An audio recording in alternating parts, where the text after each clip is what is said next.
Online, on ground. Tama ang balita, tama ang paglilingkod. Saan mang bahagi ng bayan, saan mang panig ng mundo, pinaglilingkuran ang Pilipino. Ito ang News Authority ng Aliw Broadcasting Corporation. Inaabot ang bawat isa, radyo, telebisyon at digital.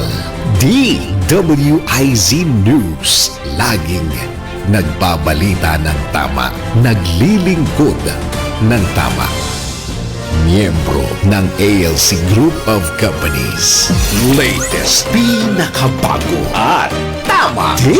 DWIZ News Catch Up. News Catch Up. Pilipinas, narito na ang tamang balita sa oras na ito. 20 pesos na bigas sa Maynila, papalawakin. Ang detalye niyan mula kay Patrol 38, Jen Patrolya.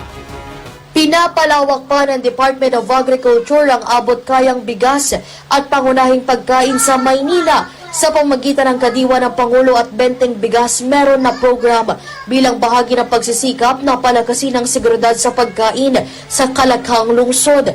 Tinalakay ng Kagawaran at Manila Government ang pagpapalakas ng akses sa murang pagkain at urban agriculture bilang panangga sa kakulangan at pagtaas ng presyo. Tampok dito ang Gulayan sa Bayan program na nagpo-promote ng produksyon ng pagkain sa bahay at komunidad upang mapabuti ang nutrisyon, supply ng pagkain at kakayahang tumugon sa pangangailangan ng lungsod. Ayon kay Agriculture Undersecretary Cheryl Maril Natividad Caballero, malaking oportunidad ang urban farming para sa produksyon ng gulay at high-value crops sa Maynila na nakatutulong sa pagbawas ng gastos at pagbibigay ng kita sa komunidad. Ipinangako naman ni Mayor Francisco Isko Moreno Damagoso ang suporta ng lungsod sa pinalawak na kadiwa at 20 peso rice program, kasama ang pagtuturo sa kabataan na maaari magtanim ng pagkain kahit nasa lungsod. Sinabi naman ni Assistant Secretary Genevieve Villacaria Guevara ng DA na mas pinalalawak ang 20 peso rice program sa buong Metro Manila upang mas maraming pamilya ang makinabang. Ako si Patrol 38, Jen Patrolya, nag-uulat sa himpilang may todong lakas. DWIZ, nagbabalita ng tama, naglilingkod ng tama. DWIZ News Catch Up. News Catch Up. At yan ang tamang balita sa mga oras na ito. Mag-follow at subscribe sa lahat ng DWIZ News digital accounts. Facebook, Instagram, YouTube, TikTok, X, DWIZ News app at DWIZ News website. Ako po si Anjo Riñon, nagbabalita ng tama, naglilingkod ng tama.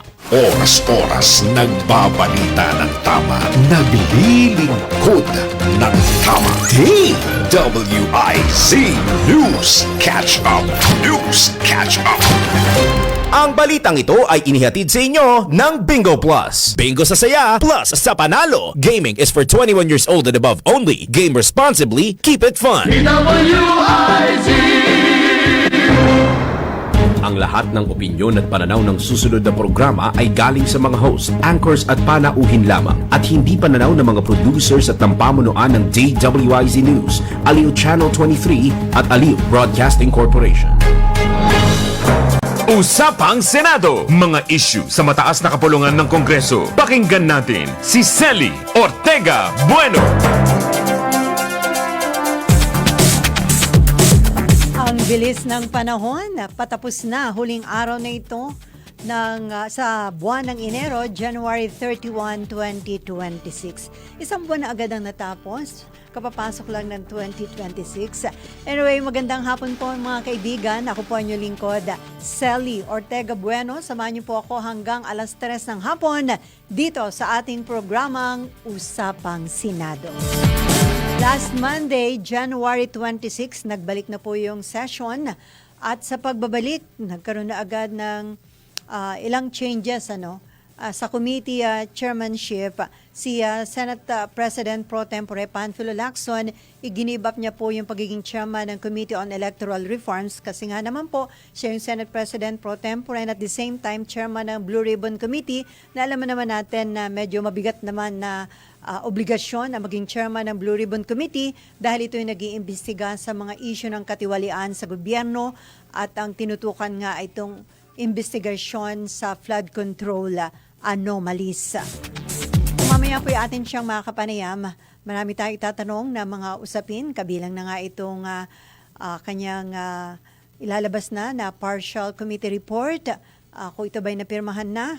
And at the same time, yun nga po yung nag-decide siya na i-give up yung pagiging chairman ng electoral reforms dahil yung naturang committee na ibinigay niya kay Senator Risa Ontiveros ang magsasagawa po ng public hearing ukol sa ilang priority bills tulad ho ng panukalang itong anti-political dynasty bill at ganyan din po itong panukala na klaruhin yung dapat lang nasaklaw ng party list system.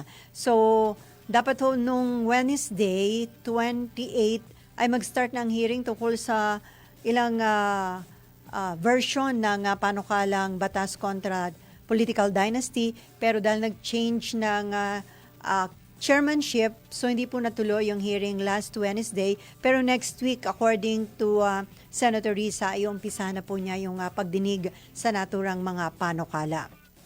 Sinabi nga po ni Executive Secretary Ralph Recto, confident sila na bago daw yung filing ng Certificate of Candidacy na mga tatakbo sa 2028 election ay meron ng batas kontra political dynasty.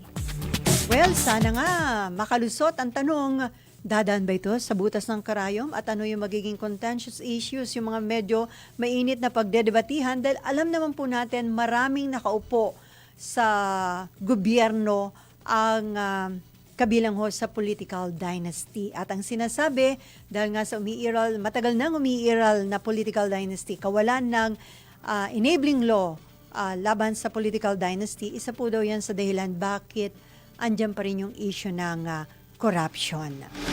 So yan, marami ho tayong pag-uusapan mamaya kapag ating nakapanayam na itong si Senate President Pro Tempore Panfilo Lacson. At aside po doon sa Committee on Electoral Reforms, inaasahan po next week na mapapalitan naman si Senator Amy Marcos bilang chairman ng Committee on Foreign Relations. Noong una, ang sabi lang ni Senate President Soto, under consideration o pinag-iisipan, pero kinumpirma na po ni Senator Lacson na pinaabisuhan na si Senator Amy na papalitan na siya bilang chairman ng Committee on Foreign Relations at ibibigay po ito kay Senator Erwin Tulfo. Dahil po yung Foreign Relations is a major committee at karaniwan po basta't major committee, ang may hawak po ay majority senator. So yan, tingnan natin next week yung mangyayaring pagpapalit. Sabi ni Senator Erwin Tulfo sa ating interview kanina, kasi sabi niya, abisuhan niya si Senator Amy dahil baka magalit. Pero ang pagkakaintindi ni Senator Erwin, talaga namang alam na ni Senator Amy na eventually papalitan siya bilang chairman ng naturang committee. Meron lang siyang hiniling na tapusin na treaty na ma-approve bago siya palitan bilang chairman ng Foreign Relations Committee. So yan, next week baka po mabanggit niyan sa plenary ang lalagay kay Senator Erwin Tulfo bilang bagong chairman ng Committee on Foreign Relations. Ayan, natin na makasama sa ating talakayan ang ating pong favorite na kapanayamin dahil marami tayong nakukuha mga mahalagang impormasyon. Siya po ang chairman ng Blue Ribbon Committee at dating chairman ng Electoral Reforms. Hindi ko lang alam yung Committee on Accounts kung sa kanya pa rin o kay Senator Lauren Legarda na. Si Senate President Pro Tempore Panfilo Lacson. Hi sir, magandang hapon po at maraming salamat sa pagkakataon na kayo po'y makapanayam ngayong hapon. Yeah, magandang hapon, Sally, at sa lahat ng sumusubaybay sa Usapang Senado. Magandang hapon din. Sir, yung bang Committee on Accounts kay Senator Lauren o sa inyo pa rin po? Sa akin, binalik sa akin. Okay. So ang hawak niyo po, Blue Ribbon at Committee on Accounts. Tama yun, no? Mhm. So, yung po bang usapin ng sabi ng iba, naku, kailan na ba lilipat sa Senate building? Sure na po ba next year o early 2028 pa po ba ang paglipat dun sa bagong Senate building? Next year, September 2027, yun ang timeline na sinusundan namin ngayon. At confident yung mga staff na makakalipat by September next year. So, nasa anong stage na po yung construction ng building? Nakikita ko na ho kasi pag nasa Skyway ako, for ano na lang po ba? Mga finishing na lang po ba ang ginagawa ngayon? O patapos ng phase 1, meaning yung structure. Aha. So papasok na tayo doon sa fit out. Pero para mapadali at saka ang mga senador naman, gusto nila sila yung may sarili-sarili silang mga concept kung ano yung design, interior. So ang plano namin, parang bare, bahala na kayong magpaayos. Kasi after all, pagka inayos din, pagpasok nila at hindi kursunada, Papaayos pa ganun rin. din eh. Papaayos din eh. Magdodoble gastos pa. Mhm, tama. So, yun ang inisip namin. At siguro mga bandang end of February, magre-render ako ng report sa floor, sa plenary. Para rin na mag-update sa kanila. At the same time, kunin din yung kanilang mga input. Kung ano yung pwedeng i-adjust bago kami lumipat next year. So dahil gagawin ay bare ang paglipat, bahala na yung bawat senador, pati ho yung gastos o yung, di ba dati pinag-usapan na parang overpriced, so bumaba po ang presyo ng Senate building. Hindi lang dahil doon, talagang pinababa ko yung presyo. Kasi alam mo noong umalis ako, noong kami, ang una niyan, 8.9 billion. Noong nag-take over si na Senator Nancy, parang umabot siya mga 21 billion. So, minute kami ni si Senate President, bagong upo si Jeez. Senate President Escudero noon, nakipag-meeting sa amin dalawa ni SP Soto. Ang sabi niya, parang nireport niya lang na I cannot in conscience napayagan naman na ganito kamahal yung building. Parang pinakamahal na itong government building kasi mabot na raw ng 20 plus. So parang sabi niya, gusto niyang paimbisigahan. So I remember, ina-advise na namin siya, baka pwedeng internal na lang, huwag niyo nang i-gawin public hearing kasi parang bakit pa, internal naman yan. Pag-usapan niyo na sa caucus o kaya sa committee on accounts, pag-usapan na lang. Ang nangyari nga, nagkaroon ng public hearing, di ba? Medyo may sagutan si Senator Nancy, Senator Alan. Tapos ang huling, nung bago namin pag-upo ni Senate President Soto, napag-alaman ko na umabot na siya ng 30 plus. Sabi ko, iyan naman na hindi na po pwede.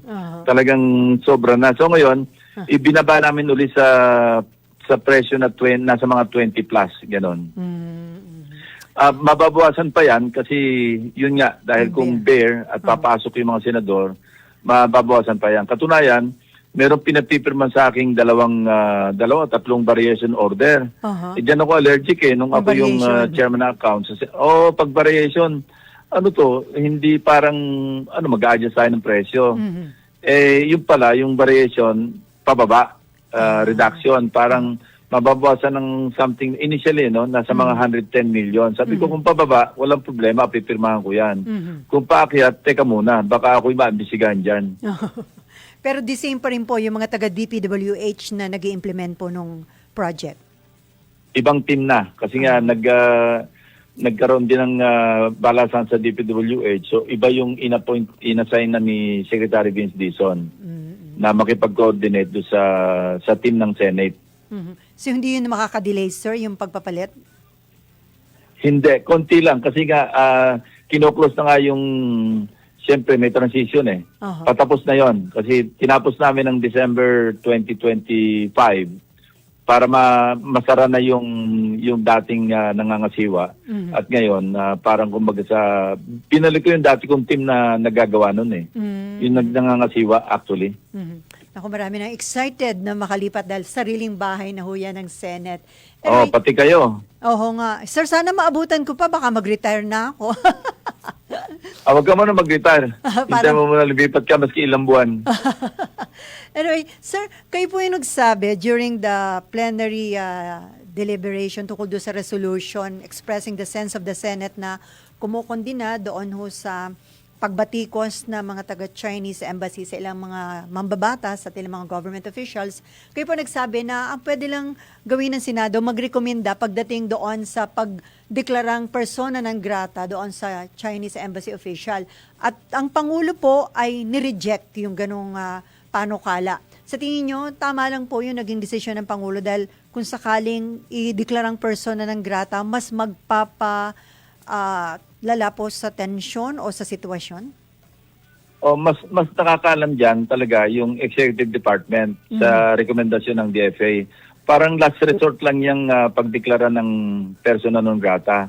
Pero mukhang may miscommunication, para may misunderstanding. Kasi nagtanong yata dyan na media sa Malacanang, ang akala nila, ang nire-recommend ang planong i-recommend, actually wala pa naman recommendation ng Senado Ang planong i-recommend, yung ambassador, mali yun Kasi ang talagang maangas dyan, yung deputy spokesperson. So siya yung tampok sa usapan, sa issue, na kaya lumabas yung usapin na baka pwedeng isang dyan, ideklarang persona non grata. Di ba tumayo ako noon, sabi ko, nagkonsulta ako kay ChatGPT, ang pwede lang magdeklara, basta diplomat, head of state, so Presidente Marcos. Hindi pwedeng ang Senado on its own or maski sino magdeklara ng persona non grata, walang bearing. Tulad ng ginawa noong, di ba, yung mayor noong Kalayaan Island Group sa lalawigan ng Palawan, kasi nandun yung Pag-asa at saka sila yung parang under threat. Di ba deklara na sila ng persona non grata doon sa ambassador. Ayun, ano lang yun, deklarasyon lang yun, pero walang bearing at hindi official at walang effect at except na parang sa kalaman ng mga kababayan natin. So may miscommunication kasi naalala ko nga, hindi naman mismo yung Chinese ambassador ang napag-usapan na baka pwedeng ideklarang persona non grata. Pero anyway, ang sabi ko kasi... kaya mabigat ang dating sa Malacanang Isipin mo, ipapa-persona non grata. Medyo malalim ang implikasyon nun, medyo serious kasi ambassador sumagot naman yung ambassador, sige magbabalot na agad ako, taalis ako. So parang hindi tugma do sa napag-usapan during the interpellation do sa resolution ni Senator Kiko. Pero anyway, so ibig sabihin nun, the mere fact na nireject ng presidente, kahit maklaro na hindi naman yung Chinese ambassador, kundi yung deputy spokesperson, wala na ho yun. Ibig sabihin, ganun na rin po kaya stand ng presidente? End of story na yun. Wala na. Kasi na-preempta rin So, maski magdebate kami, kasi wala pa naman talaga recommendation. Parang na-manifest lang, napag-usapan lang.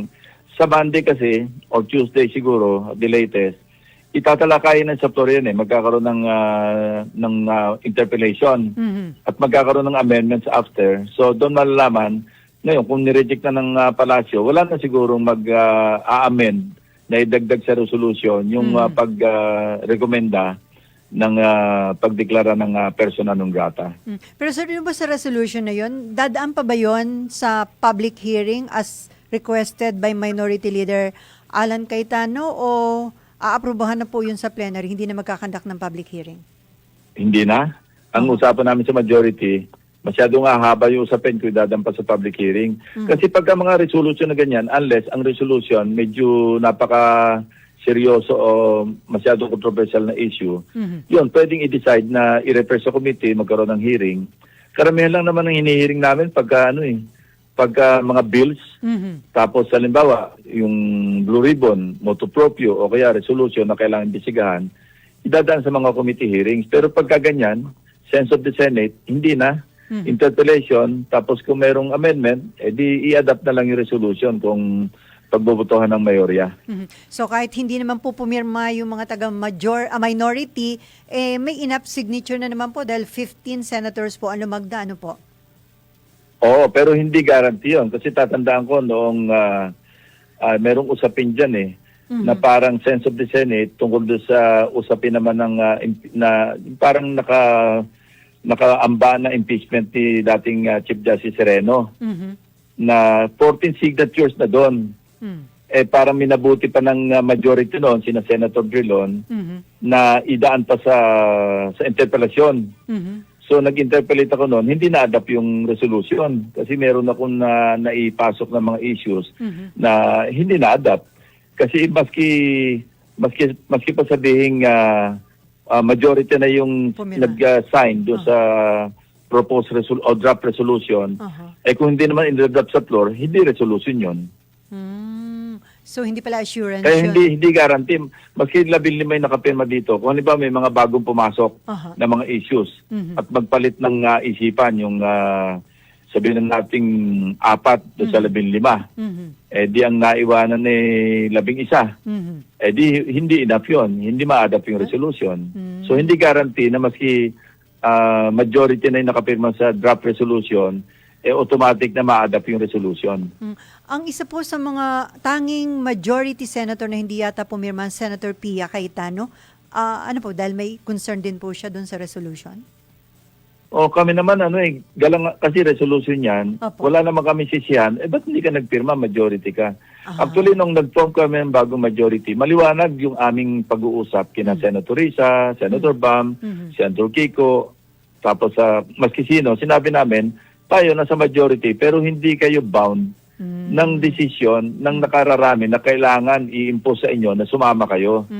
Kasi demokrasya tayo, kung inaakala nyo na laban sa prinsipyo ninyo, yung mga usapin. Kasi, of course, sina Senator Risa, di ba? Opo. Iba naman yung kanilang political persuasion Yes, Kung halimbawa merong usapin na itong majority, yung bagong formang majority under Senate President Soto, halimbawa usapin ng dating Presidente Duterte, hindi naman pwedeng sabihin namin kailangan pumirma kayo rito. Kung ang usapin ay tungkol sa Duterte issue. So maliwanag yung aming pag-uusap noon. Maski yung iba na hinikayat noon na sumama, kasi may alinlangan sila. Kung sasama kami sa inyo, baka i-bound nyo kami na kung ano gusto nyo. Kailangan sasama kami kasi majority. Maliwanag yun, sinabi namin hindi. Na may sarili tayong pag-iisip lahat. Kung ano yung inakala nyo, bumoto kayo. Kung gusto nyo bumoto kasama minority, ibang usapan na pagka declaring all positions vacant, tapat yung Senate President, ibang usapan na yun. Siyempre, kudeta na yun. Yeah, Pero sir, better siguro, sa tingin nyo, mas maganda na ma-adapt yung naturang resolution considering na ilan sa mga kasamahan nyo ang kabilang dun sa mga binanatan o binatikos ng ilang embassy, Chinese embassy officials? Sense of the Senate, dahil pati Senado, pati nga ibang mga pumupuna, binabati ko. Sa amin, kasi diplomat ka kung ikaw ang spokesperson, kinakatawan mo yung mismong ambasador. So hindi naman maganda yung binabanatan mo, maski sino, banatan mo na ng banatan. Diplomatic yung sense mo. Ibig sabihin, yung pag-iisip mo, dapat diplomatic ka bakit ganyan ka? Tapos, pag kayo binuweltahan, napipikon ka. Di ba? Anyway, so sir, tungkol naman doon sa inyong partial committee report, sa inyong ginawa ng investigasyon na flood control anomalies, ito po ba yung napaikot na? Ilan na po yung pumirma? Hindi ba Monday kasi may nahihabol na input pa, kaya dapat Monday iikot. Hindi ko alam kung alamin ko sa staff kung kayang iikot ito on Monday, no? Or Tuesday, para na sa ganon pagka merong signatures na i-report out ko na next week kung kakayanin. Tapos na yan halos yung last week nung kinausap ko sila, nandiyo na kumpleto na yung mga nilalaman. Opo. Kaya lang merong napahabol pang mga additional namang input. So sabi ko, idagdag nyo ito at tingnan natin kung ano yung kalalabasan. So kung makakuha ng enough signature next week, i-report out sa plenary, and then after that, isusunod nyo na po mag-schedule na kayo uli ng panibagong hearing, sir? May interpellation pa yan, pero pwede sabayan yon. Kasi kung hindi pa naman na-adapt yung committee report sa floor, kasi pagkatapos sa interpellation, meron pang amendments yan. So, maski naman simultaneous, hindi pa tapos yung, hindi pa na-adapt, pwede magtawag ng hearing. So, wala pa hong Kasi ang mga importanteng tatalakayin sa hearing, yung mga na-show cause order. Kailangan kasi sa hearing pagbotohan yun, kung i-contempt pa o hindi. So, hindi pa ho decided. Pag didesisyonan pa po yung pag-contempt kina dating Congressman Saldico et al. Oo, tama yun. Kasi tinanong ko nga kay Senate President, pwede bang itong i-route na lang yung resolution citing them in contempt of the committee. Pero minabuti ko lang parang side of caution kasi pwedeng umabot to sa Korte Suprema kung may mag-papile, kung magko-question. Mas mainam na yung ako strictly according to the sa rules namin. Pero just in case na mag-decide ang Blue Ribbon Committee na i-contempt, syempre mag-i-issue na ho ng warrant of arrest, makatutulong po ba ito sa executive dito sa ginagawang paghahanap kay dating Congressman Saldico? Makakatulong, malaki. Kasi lalo na ngayon, nag-file ng petition si Congressman Saldico through the lawyer at notaryado, di ba? Sa Sweden nga nagpa-notaryo. At meron ding apostille, ang tawag doon, kasi tayo, chinek ko nga yun eh. Kasi signatory tayo doon sa Apostille Convention. Ang usapan doon, kapag ang halimbawa, nagpanotaryo siya sa Sweden. Opo. So, chinek ko agad kung signatory rin ba ang Sweden sa Apostille Convention. Kasi kung hindi valid yung kanyang petition. Oh. Kasi dalawang bagay yan eh. Pag ikaw nasa labas ng jurisdiction ng Pilipinas at nag-file ka ng pleading sa court, maski affidavit, maski deed of sale, maski anong dokumento, papanotaryo mo, either ipa-authenticate mo yan sa consular office, sa consulate or sa embahada ng Pilipinas doon sa lugar, or kung dahil miyembro ang Pilipinas at kailangan yung bansa na kinaroonan niya, membro rin ng o signatory rin, parte rin doon sa Apostille Convention. Kasi kung hindi valid, invalidated yung kanyang petition. Thrown out kagad yun. Kaya una ko pina-check nung makita ko merong petition. So yun, member din ng Sweden, so valid yung kanyang petition. So ngayong merong ganung usapin sa Supreme Court, ang tanong, halimbawang nag-grant yung kanilang petition, nakwas yung warrant niya. At sinabihan niyo ombudsman, ibalik niyo yung information na yan kasi bali wala. At inutusin yung Sandigan Bayan na i-recall yung warrant. Ang tulong nito, kung sakaling siya'y masasite for contempt, meron pa rin siyang warrant. Di ba? Legislative warrant yun. Which is also as good in terms of kung arestuin ba o hindi. Effective din yun. Yun ang isang nakikita kong pwedeng suporta o mag-complement doon sa warrant of arrest kung sakaling makwas doon sa kanyang petition.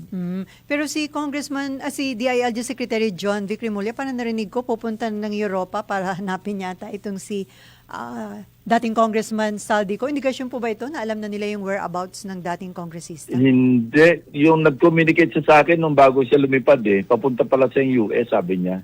Not Europe. Hindi sa Sweden. Tinanong ko siya, pa-Sweden ka ba?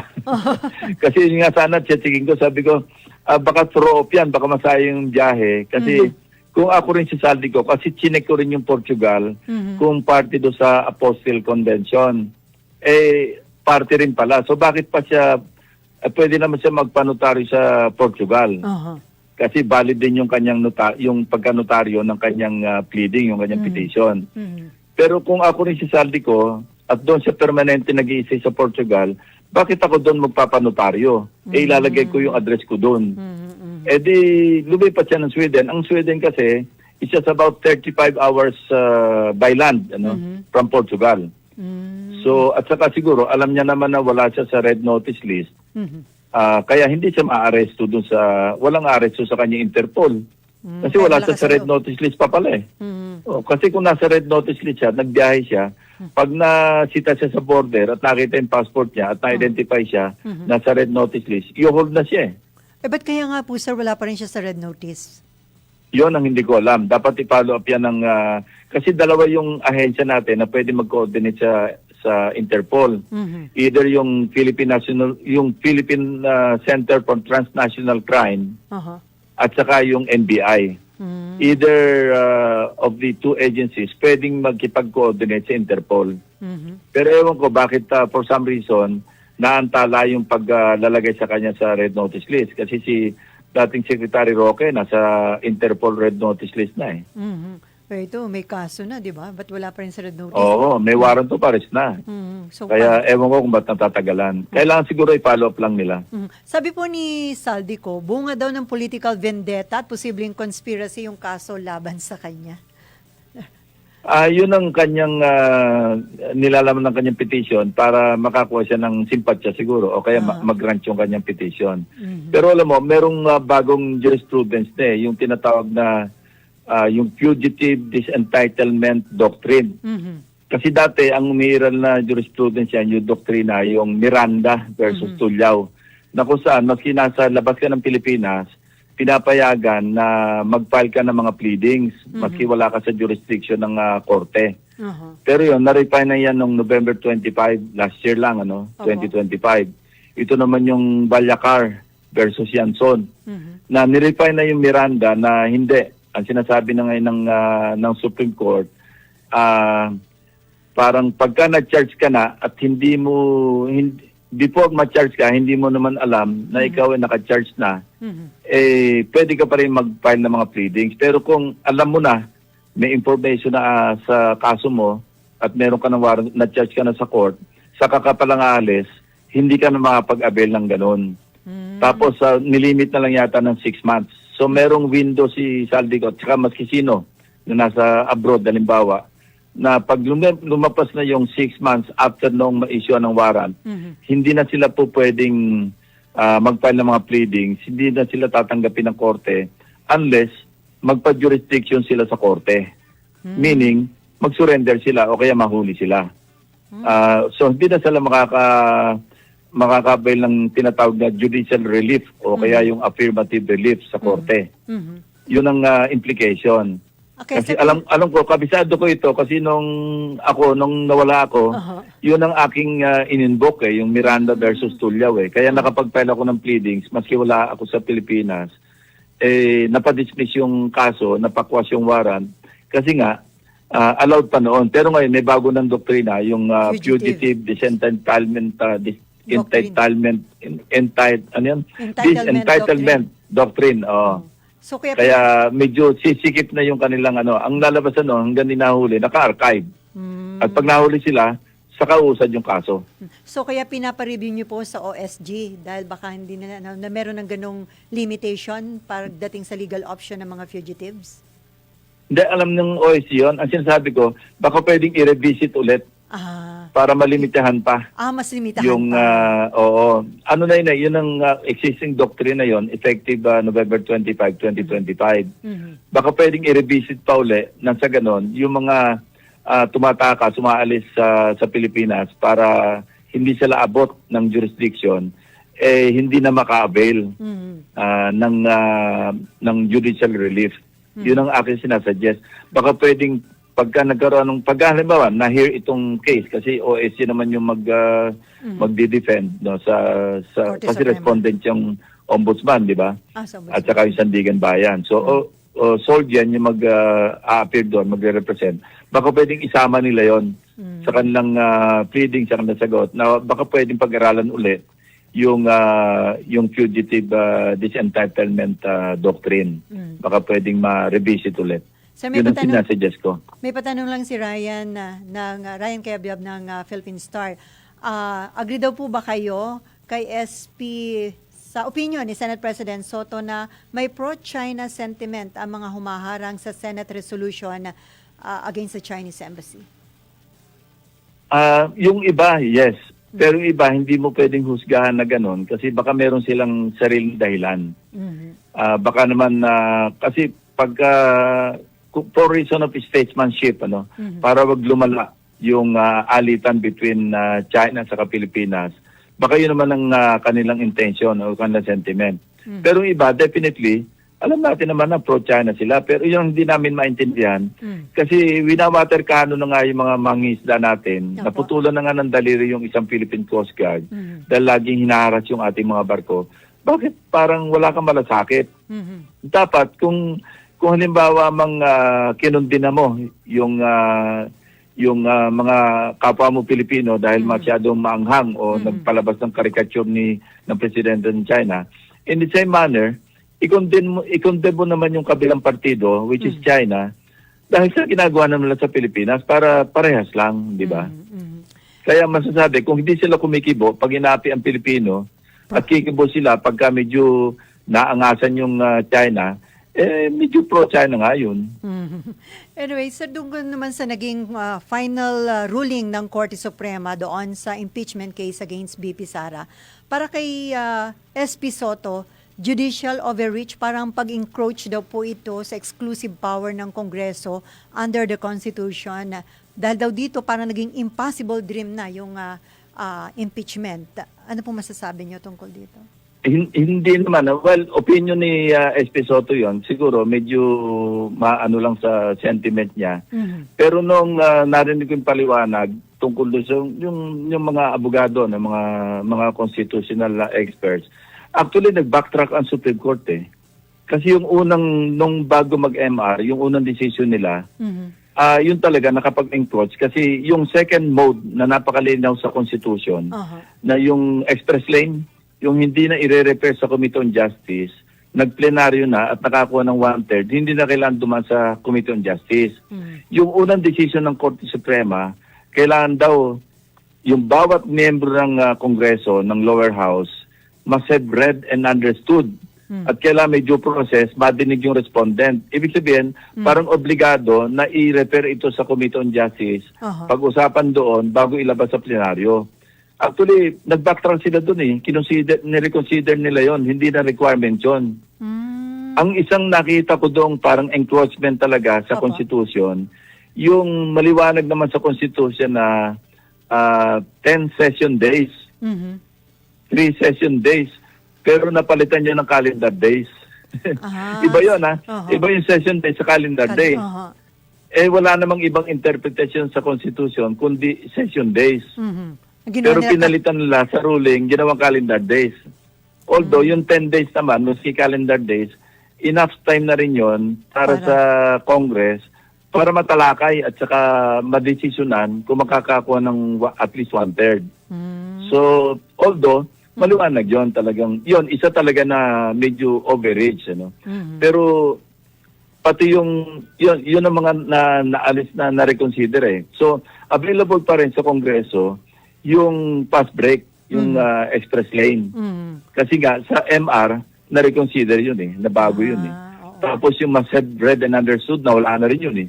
Automatically, kasi pwede na nga yung fast break. Ito, Ang nakita ko naman, Okay, so hindi naman parang sabi nga ni SP magiging impossible dream na yung impeachment dahil napakahirap na mag-approve or magtalakay at mag-approve ng isang impeachment case. Yeah, with all due respect kay SP Soto, alam mo, kami nagagalang kami dalawa dahil tagal namin kasama sa Senate at sa ibang mga bagay pa, no? Pero hindi impossible dream. Kasi halimbawa, merong na-i-file na impeachment complaint pagkatapos na-endorse ng congressman. Hindi na kailangan, hindi na obligado na i-refer pa sa Committee on Justice. Pwedeng agad sa plenaryo, nakakuha sila ng at least 1/3. Pwede nila i-transmit sa Senate eh. Ang impossible dream, ang medyo impossible dream, kung hindi na reconsider yung unang laman ng desisyon na binabaliwala yung second mode, which is yung express lane. Sir, may patanong si Neil Servalios ng Philippine Star. Justices are also impeachable officials at sabi po ng mga expert and political observers, may hirapan ng mag-impeach ngayon. In light of the recent SC decision on the impeachment, do you think they should have at least address yung possible conflict of interest sa ruling? Hindi. Sila yung final arbiter eh. Sino mag-i-interpret ng Constitution? Sino mag-i-interpret ng mga controversy tungkol sa batas? Supreme Court eh. Kaya nga ako, ang position ko, hindi naman nagbabago eh. Respect. Kung halimbawang baliktad yung naging ruling, ganun pa rin ang sentiment ko eh. Igalang natin, itanggapin natin, igalang natin, kasi walang iba pang body, walang ibang walang ibang ahensya o institusyon sa Pilipinas na pwede mag-interpret ng mga kontrobersya sa batas o constitution kundi Supreme Court. Kung di natin gagalangin, hindi natin i-accept, medyo chaotic yung sitwasyon natin. Yan na yung rule of law na tinatawag. Di ba sinabi ko pa noong nagdebate kami sa archival noong yung impeachment complaint, yung nasa Senate.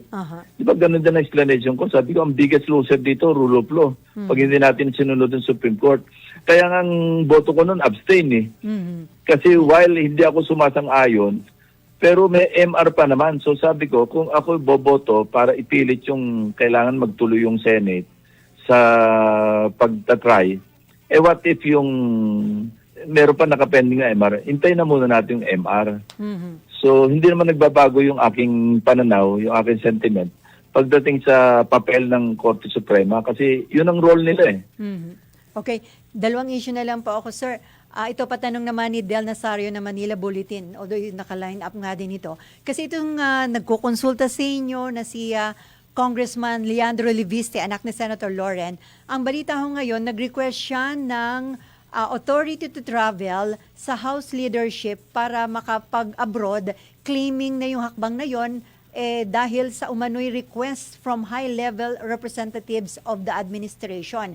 Ang sabi ni Leviste, idinaan daw po sa kanyang ina na Senator Loren, who was allegedly asked to stop him from releasing evidence linking government officials to anomalous DPWH projects. So, any comment on that? Tama po ba na umalis na po muna siya at magpalamig at magbiyahe muna abroad? Or ano hong dating kung may taga-Malacanang na nag-request nga sa kanya na gawin ito? Unang-una, mahirap pag-comment kasi hindi ako privy doon sa yung sinasabi niyang merong high-level representative o conduit, kung sino man, na nakikiusap na umalis na muna siya para hindi siya makapaglabas ng ebidensya. Hindi ko alam kung, of course, wala naman ako reason para i-doubt yung sinasabi niya. Pero kung hindi ako privy, hindi ko alam yung facts, mahirap mag-comment kasi may implikasyon yan pagdating doon sa kung yung sa kanyang sinasabi. So, Kaya I'd rather not comment unless makonfirm ko na meron ngang ganon. Sasabihin ko, hindi dapat. So sir, ano to, hindi nasabi o napag-usapan nyo ni Senator Loren? Walang nabanggit po si Senator Loren tukol dito? Wala, along that line, wala. Ang sinasabi dyan lang, baka pwedeng kasi nakikinig naman sa'yo, kasi maliit pa yan, talagang parang ino-observe niya yung nangyayari sa Senate, parang gusto niyang tularan, lalo na yung pag-scrutinize mo sa budget. Kaya kung pwede, makikinig naman sa'yo, baka pwedeng advisean mo lang. Kasi natatakot ako para sa kanya. Masyado siyang bata pa, masyado ni-fight, pero masyado matapang. Which, nag-agree naman ako kasi, alam mo, yung raw courage, nakakahanga yan, pero medyo risky yan eh. Kaya yun din ang sinasabi ko kay Congressman Lian. Actually, nag-ano kami, nagko-communicate kami through WhatsApp, yung sinasabi ko sa kanya na choose your battles, hindi yung parang indiscriminately, nakakaaway mo lahat yung kasama mo. Naintindihan ko naman yung sentiment niya, yung passion niya, na pag nakakita ng mali, yun din ang sinasabi sa akin ni Senator Loren eh. Alam mo kasi yan, pag nakakita ng mali, ang gusto niyan, on the spot, i-correct niya eh. Hindi naman talaga po pwede yun pag nandiyan ka sa Kongreso kasi wala ka talaga makakampi. Choose your battle. So better po ba na magpalamig nga muna siya, mag-travel abroad, sir? Hindi naman. Ang sinasabi ko yung choose your battles, i-calibrate niya, hindi yung in one, parang isang sweep lang, nilalahat mo na. Para bang doon ka muna sa inaakala mong pinakamalala. Yung iba, ang sabi ko pa nga sa kanya, lahat tayo, may mga tinatawag na baseline principles. Ako, may baseline principle ako, na below that baseline principle, non-negotiable ako. Above that, na pwede namang mag-reconsider, we have to be flexible. Yan din ang nirelay ko sa kanya noon. Of course, lahat tayo merong ganon, pero iba-ibang level ng baseline, merong mataas yung baseline principle, merong mas mababa, pero dapat meron tayo. Parang you assert on major issues, pero pagka mga minor issues, pwede namang ibig sabihin, pikit mo yung isang mata mo, basta hindi nako-compromise yung prinsipyo mo. At bilang panghuling tanong, sir, doon sa meeting with economic team, iniutos ni Presidente yung bi-weekly monitoring ng government agencies and their projects para daw matrack yung progress. So ito po ba yung magandang hakbang ng Malacanang? Napakaganda. Pati yung order ng DILG ni Secretary John Vic, tanggalin nyo lahat yung mga Apple billboards. Alam mo yung mga billboards na yun, minsan overpriced din yan eh. Kakakitaan pati billboards. So, kasama yun sa unang-una kong privilege speech tungkol sa pork barrel eh. Pati, nag-overprice na ng project, pati yung billboard ng pagkalaki-laki, overpriced pa. Pinagkakitaan pa. Pinagkakitaan pa. So, maganda yung hakbang na yan, pero ang nakita ko isang problema, at ito'y inamin na rin ng economic team, mga pati sa private sector, na ang problema ngayon kasi yung mga contractors, bantulot na sila makiparticipate sa bidding. So ang implication niyan, magsasuffer yung ating infrastructure, yung programa ng gobyerno. Alam mo, yung government spending sa GDP, ang epekto niya nasa mga 20% din eh. Of course, pinamalaki yung household spending, di ba? Pero yung government spending, infrastructure spending, medyo malaki rin yan na kabawasan sa GDP. Ngayon, kung magsasuffer, at alam mo, nagkaisa yung mga ibang salbahing kongresista, pati yung kanilang suking mga kontratista, ayaw mag-participate sa bidding para masabotage. Yung mga contractor man, alam naman natin sa NEP pa lang, kasi yung National Expenditure Program ng 2026 GAA, nangyari yan bago pumutok yung flood control nakapag-advance na sila sa NEP, di ba? Inamin naman sa mga hearings ito. Ang National Expenditure Program may advance ng 10%. So saan babawin ngayon ng mga contractor yung 10% in advance kung hindi sila mag-overprice? Binawasin ni Secretary Dizon yung yung cost ng materials. So ipit sila ngayon. So noong pa man, nung magbabaycam kami, isa yun sa tinalakay namin nakikiusap daw yung mga congressmen, yung counterpart sa BICAM, na itaas ng konti sa halip na bawasan ng kung 50% man para tumatawad sila na kasing araw yung mga kontratista maapektuhan dahil malulugi. Yun nga, alam naman namin nag-advance na sabi namin, problema nila yun. Bakit i-charge nila sa national budget? Ako mismo, I was very vocal during our small group caucus. Sabi ko, ba't i-charge natin sa national budget kung nag-advance yung mga kontratista sa mga kung sino man? Correct. Sa kanila yun. Charge sa kanila yun. Sila yun. Parang charge to experience. Sumugal kayo. Di ba nga si Diskaya? Di ba na parang umamin siya nung tinanong ko na bakit siya naniningil sa mga congressmen? Di ba halos aminin niya? Sabi niya kasi naniningil lang ako ng mga pautang. Paano magkakautang yung congressman sa iyo? Ibig sabihin, nag-advance siya. Naniningil siya ngayon. At ang kanyang gimmick, pag hindi kayo nagbigay sa akin, sasama ko sa ledger. Na ayaw niya ilabas na ang ledger. Naglabas siya ng 6, nagbitin parang in-striptease niya.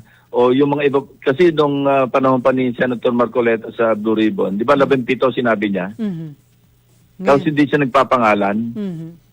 Kasi nga, yun yung pagitan noon hanggang sa kami na nag-handle, nabanggit sa akin ni Yusek Bernardo yun noon, na ang daming tinetext ng mga congressmen, pati yung kanyang regional director, hinihingan ng mga 30 million, 40 million. Kung hindi raw, isasama sa listahan. Naku sir, gusto ko pa sanang ilang tanong kaso wala na pala akong oras, marami na akong utang sa aking advertisement. Pero anyway, sir. Sorry. Hindi, buwan na nanabuhay mo. Okay lang po sir dahil marami kaming nakuhang mahalagang impormasyon sa inyo. Anyway, salamat po sa pagkakataon. Sa ulitin, sir. Thank you, Sally. Yan po mga kaibigan, si Senate President Pro Tempore, ang Chairman ng Blue Ribbon Committee at Committee on Accounts, Senator Ping Lacson. Oras po natin, 11 minuto bago sumapit ang 3:00 ng hapon. Usapang Senado. Picture a place adorned with lush greenery, gently swaying trees, a haven where time seems to stand still. Eternal Gardens provides a sanctuary for remembrance, a place where the memories of your loved ones can bloom forever. Eternal Gardens, a glimpse of heaven on a patch of earth. Kayang-kaya mo ang kahit na ano kung ikaw mismo ang gagawa nito. Let's learn new things sa DIY Do It Yourself. May katagalan na ba ang iyong Android phone at hindi na ito sing bilis ng dati? Try mo muna itong gawin, huwag ka munang bumili. Step 1. I-restart o i-reboot ang phone kahit weekly kasi parang tao rin ng cellphone napapagod. Makatutulong ito upang maayos ang bugs, ma-refresh ang RAM at ang downloaded apps. Step 2. I-turn off ang lahat ng background processes. Para sa mga naka-Android, kinakailangang i-activate ang developer mode. Sa pag-activate nito, hanapin ang About Phone sa settings, hanapin din ang Android version o ang build number at itap ito ng 7 beses para ma-activate ito. Kapag meron ng developer mode, iselect ang background process limit at iset ito sa no background processes. Step 3. I-disable ang mga animation. Mag-scroll lang sa developer mode at hanapin ang animation section. Subukang iset sa 0.5 ang duration or i-off totally ang animation. Gets mo ba? Sige nga, do it yourself.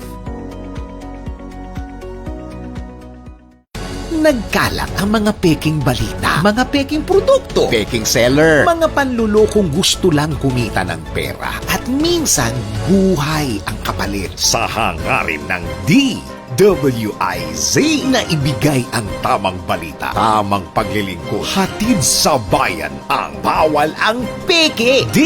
DWIZ, fact or fake. Abangan sa DWIZ News Nationwide, DWIZ News FM, DWIZ News TV at Aliw Channel 23 Nationwide. Ikalat ang tama, bawal ang peke. DWIZ, fact or fake. 5 p.m. Pauwi ka na ba o papasok pa lang? Siya na ang opisyal na makakasama mo on the road. Si Bong Nebriha sa Biyahe IZ. Pagtaas ng gasolina, may strike ba o wala? Saan traffic, saan hindi? All-in-one balitaan sa mundo ng transportasyon. Biyahe IZ sa DWIZ News Metro and Mega Manila, DWIZ News FM Regional Stations, DWIZ News TV at DWIZ News Online. Bong Nebriha sa Biyahe IZ. Tara, babiyahe na! Araw-araw, 5 p.m.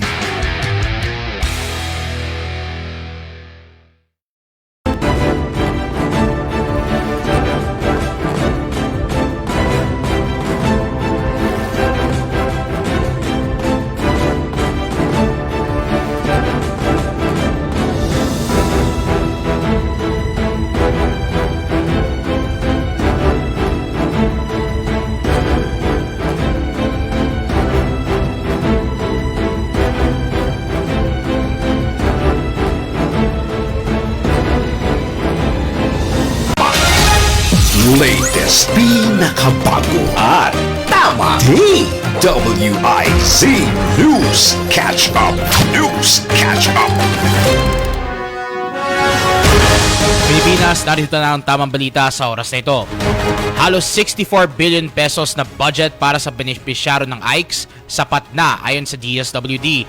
Narito ang balita mula kay Patrol 38, Jen Patrolia.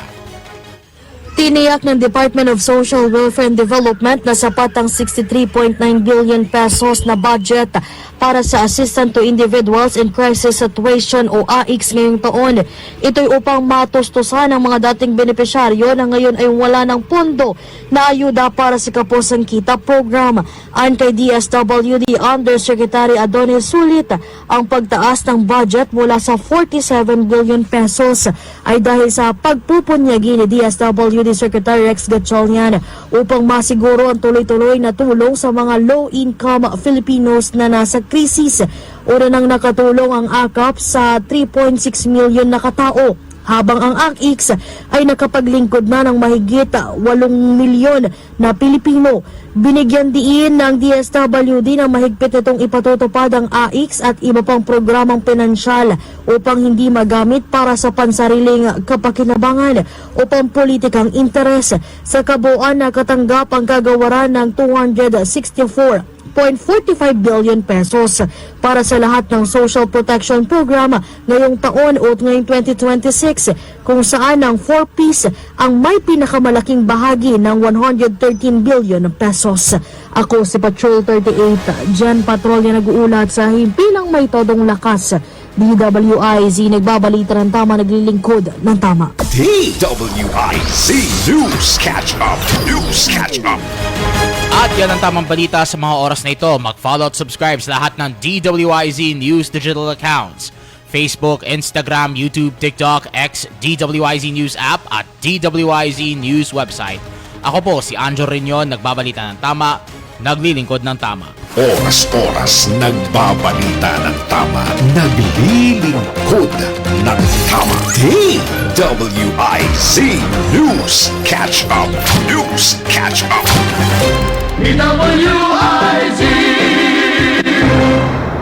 Usapang Senado kasama si Selly Ortega Bueno. Okay, meron lang tayo ilang mga mahalagang babasahin.